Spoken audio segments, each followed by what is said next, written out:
journalists in Gaza. The latest in the hospital attack in Khan Yunis. 5 journalists were killed there, and one of the journalists working for Al Jazeera. Another journalist, a sixth one in a separate incident, but not the hospital one, but also in Khan Yunis. And Israel is being accused of these killings. What do you make of this? How do you respond? Well, I will start by saying that it's a tragedy.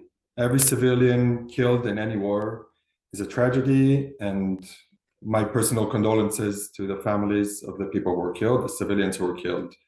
Our prime minister also issued a statement immediately saying that he deeply regrets, or Israel deeply regrets, this tragedy. And the IDF said that they are looking into the matter and trying to understand exactly what happened. However, I think it's very important to look into the broader context to understand the impossible situation that Israel is being faced, where we are fighting a terror regime, Hamas, who uses civilians as human shields and uses civilian infrastructure for their command centers, for missile launching. This specific hospital was a place where hostages were held. In this incident, there was a camera on the roof that was monitoring the IDF operations. Hamas is using ambulances as vehicles. They are putting their command centers under hospitals.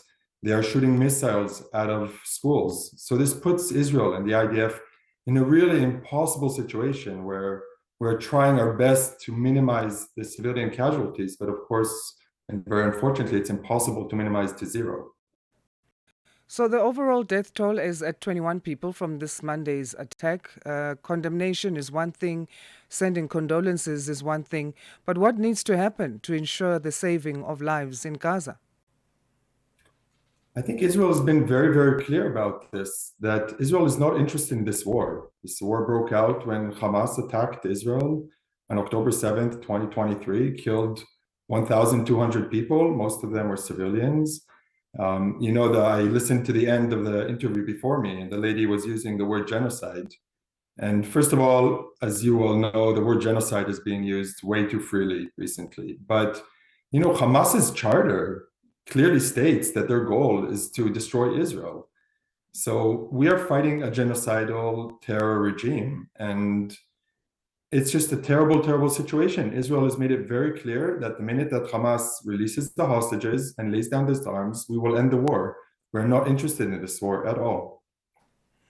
It's also known that Gaza struggles with a lack of health treatment already as it is. So with this hospital attack, does it now become that hospitals are a weapon of the war over what we've seen as starvation being used as a weapon of war?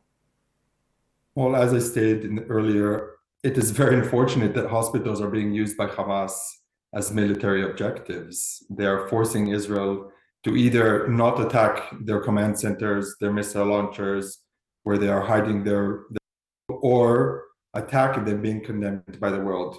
And when it goes to aid, I actually took the numbers before I came on this interview. And in the past 4 months, there were more than 200,000 tons of humanitarian aid that were going into Gaza and facilitated by Israel, by the IDF.